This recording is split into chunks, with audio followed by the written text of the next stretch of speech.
सर्वेश्वर जी, बहुत बहुत प्रधानमंत्री धन्यवाद आस्था नरेंद्र जी। मोदी विदेश दौरे पर निकल चुके हैं, जापान जाने वाली है, न्यू पापुआ गिनी जाएंगे, ऑस्ट्रेलिया जाएंगे।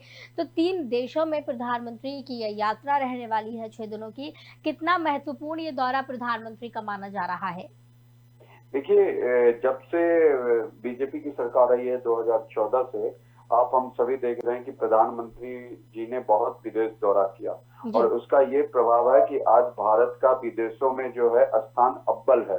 जी। अब देखिए, ये G7 जो समूह है, इसमें क्या है, ये दुनिया की 7 सबसे बड़ी कथित विकसित और उन्नत अर्थव्यवस्था वाले देशों का समूह है। जी। जिसमें कनाडा हो गया, फ्रांस हो गया, जर्मनी, इटली, जापान, ब्रिटेन और अमेरिका शामिल है। जी। इसे ग्रुप ऑफ 7 भी कहते हैं।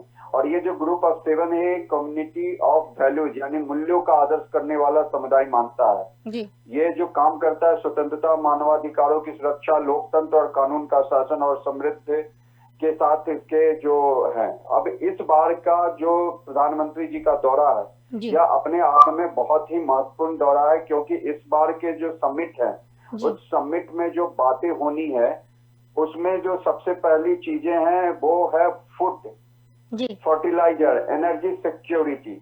अभी आप दुनिया में देखोगे, चारों तरफ जो है वैश्विक अर्थव्यवस्था जो है मंदी के दौर से गुजर रहा है, लेकिन हमारे भारत में वो उसका आंशिक असर पड़ रहा है। जी। रसिया और यूक्रेन के युद्ध के प्रभाव से जो यूरोपियन कंट्रीज है, उसमें फूड की जो है बहुत बड़ी समस्या आ चुकी है। जी। कुछ दिन पहले ब्रिटेन में fresh vegetables and fruits available नहीं थे, क्योंकि जहां से सप्लाई होती है वहां पे जो है प्रकृति की मार के कारण वहां की फसलें नष्ट हो गई थी, स्पेन एंड दूसरे कंट्रीज में।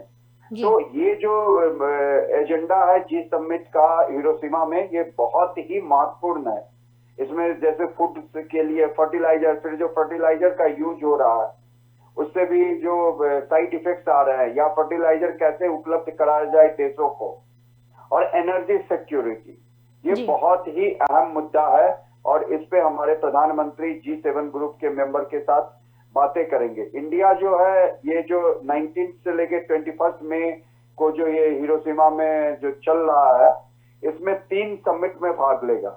और साथ ही साथ वहां पे क्वाड समिट है। क्वाड में इंडिया है, पार्टिसिपेट करता है, यूएस है, ऑस्ट्रेलिया है एंड जापान है। जी। ये क्वाड इसलिए बनाया गया था कि हम चाइना को टैकल कर सके। जी। तो प्रधानमंत्री मोदी जी का हिरोशिमा दौरा में 2 मीटिंग्स होंगे, एक तो G7 का, दूसरा क्वाड का भी होगा। जी। सर्वेश्वर जी, इस बीच में पापुआ न्यू गिनी की मुलाकात की बात कही जा रही है। वहाँ पे यहाँ पे भी यात्रा के लिए पहुंचेंगे PM Narendra Modi. Papua New Guinea और ऑस्ट्रेलिया दौरे पर भी वो जाएंगे। तो क्या हासिल इससे देश को होने वाला पीएम के इस दौरे को लेकर? क्योंकि इससे पहले जब नेहरू प्रधानमंत्री थे, वो पहली बार दौरे पर गए थे न्यू पापुआ गिनी की, और अब जो है नरेंद्र मोदी वहां जा रहे हैं। इस बीच में रिश्ते क्या कुछ रहे हैं भारत के और पापुआ न्यू गिनी के? देखिए, जो पापुआ न्यू गिनी से पहले मैं आपको ऑस्ट्रेलिया की बातें बताता हूँ। ऑस्ट्रेलिया का जो दौरा है, ये अपने आप में बहुत महत्वपूर्ण इसलिए भी है कि पहले देखिए क्वाड समिट वहां होना था, लेकिन वो ना होते क्योंकि यूएस प्रेसिडेंट वहां शामिल नहीं हो सकते थे, तो इंडिया में, सॉरी, हिरोशिमा में हो रहा है। और ऑस्ट्रेलिया से हमारे साथ बहुत सारे द्विपक्षीयों जो व्यापार के हैं, सिक्योरिटी पे हो गई, फिर आपको एनर्जी पे हो गई, वो बहुत सारे ऐसे डील्स हैं, उसमें चर्चा हो रही है और जो किया गया है। तो उस पे एक नई गति लाने के लिए ये ऑस्ट्रेलिया का दौरा भी बहुत महत्वपूर्ण है अपने आप में। और देखिए, ये लास्ट ईयर है प्रधानमंत्री मोदी जी का, इस साल मतलब दूसरी जो टर्म में। तो ये हर जो भी प्रधानमंत्री का हर दौरा, चाहे वो छोटा देश हो, बड़ा देश हो, G7 का हो, यूरोपियन कंट्री हो, अफ्रीकन कंट्री हो, वो अपने आप में महत्व रखता है। जी। अपने आप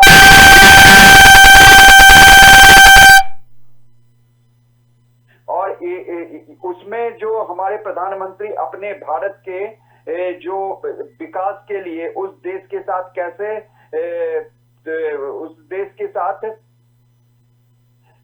के साथ कैसे तालमेल बढ़ाया जाए हर क्षेत्र में, और जो संभावनाएं तलाशनी होती है, तो उस चीज को ध्यान में रख के इन सब देशों की यात्रा की जाती है। उसके बाद वहां पे डिफरेंट डिफरेंट एस्पेक्ट्स से कि उस देश में भारत को क्या फायदा मिल सकता है, जी, उस देश को भारत से क्या फायदा मिल सकता है, ट्रेड कैसे हम डेवलप कर सकते हैं, वहां जो बसे भारतीय हैं उनकी क्या स्थिति है, उनकी स्थिति सुधारने के लिए भारत और क्या कर सकता है। तो ऐसी जो चीजें होती हैं ये बहुत महत्वपूर्ण होता है। भारत के जो भी प्रधानमंत्री रहे हैं देश की आजादी के समय से, वो समय समय पर उन देशों का दौरा करके वहां पे भारत का मान ही बढ़ाएं। जी। बिल्कुल, और न्यू पापुआ गिनी की जिस तरीके से बात की जा रही थी, क्या उससे हासिल होने वाला है? अभी तक के क्या रिश्ते रहे हैं? देखिए, मैंने कहा ना कि हासिल क्या होने वाला है, जो जितने भी जो फॉरेन विजिट होता है जी, उसमें नई संभावनाएं तलाशी जाती है। जी, अगर हम सिक्योरिटी की बातें करें, हमारा ये है कि हम यूनाइटेड नेशन में हमें सिक्योरिटी काउंसिल का जो है जो देश है उसमें हमारी भी जगह मिले। तो जी, जब तक हम विश्व के हर एक देश को अपने पक्ष में करने की कोशिश नहीं करेंगे, क्योंकि चाइना जो है, अब देखिए हम पाकिस्तान के कितनी आतंकवादी संगठन का यूएन में उसको ये करते हैं, बैन करवाने के लिए प्रस्ताव लाते हैं और चाइना अपने वीटो पावर का इस्तेमाल करके उसको रोक देता है। तो ये सब जो देश हैं वो हमें सहायता करते हैं, और क्षेत्र जैसे सिक्योरिटी के क्षेत्र में हो गया, मैरीटाइम के क्षेत्र में हो गया, कल्चर के क्षेत्र में हो गया। तो इन सभी चीजों पे किसी भी कंट्री का अगर दौरा किया जाता है तो जी। वहां पे बातें किया जाता है और उनसे अपनी जो है ट्रेड एस्टेब्लिश किए जाते हैं। तो पापुआ गुनी के जो न्यू पापुआ गुनी का यात्रा है उसी क्रम में ये एक बहुत ही महत्वपूर्ण लेकिन है, और ये इसलिए भी सवाल ये है महत्वपूर्ण ना हो जाता है।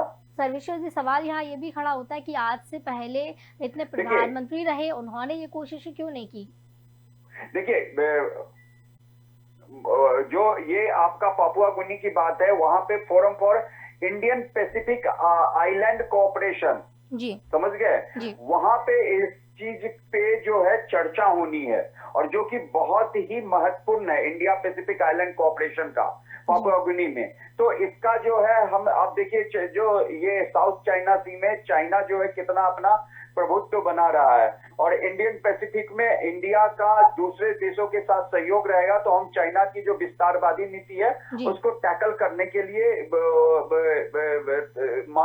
मजबूत रहेंगे। जी, इसलिए पपुआ गुनी का ये जो यात्रा है प्रधानमंत्री मोदी जी का, ये इस मामले में बहुत ही महत्वपूर्ण है। जी। वहां के जो प्राइम मिनिस्टर से हमारे प्रधानमंत्री जी का बायलैटरल मीटिंग होगा जो जेम्स मरापे हैं, और यह बहुत ही महत्वपूर्ण यात्रा है।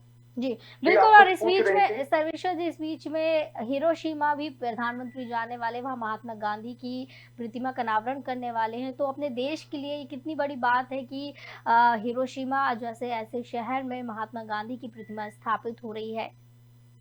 देखिए, हिरोशिमा और नागासाकी जो है ये परमाणु बम विस्फोट हुआ था वहां, जी, और यह दिखाता है, लोगों को याद दिलाता है कि यह परमाणु बम जो भी परमाणु हथियार है कितना भयावह है। और जी, गांधी जी जो क्या है, पीस और नॉन वायलेंस के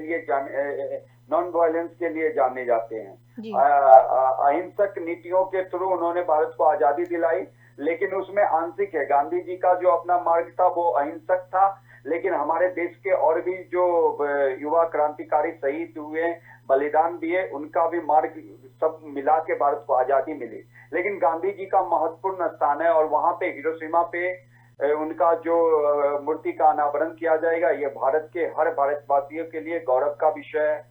क्योंकि हिरोशिमा जैसे जगह पे जहां लड़ाई के बाद इतनी जो भीषण जो तबाही हुई थी परमाणु बम विस्फोट के बाद, वहां पे पीस और कैसे हम अहिंसक बने उसका संदेश देता है गांधी जी का जो भी संदेश है। इसके लिए भारत के लिए यह एक महत्वपूर्ण क्षण है, हर भारतवासी के लिए।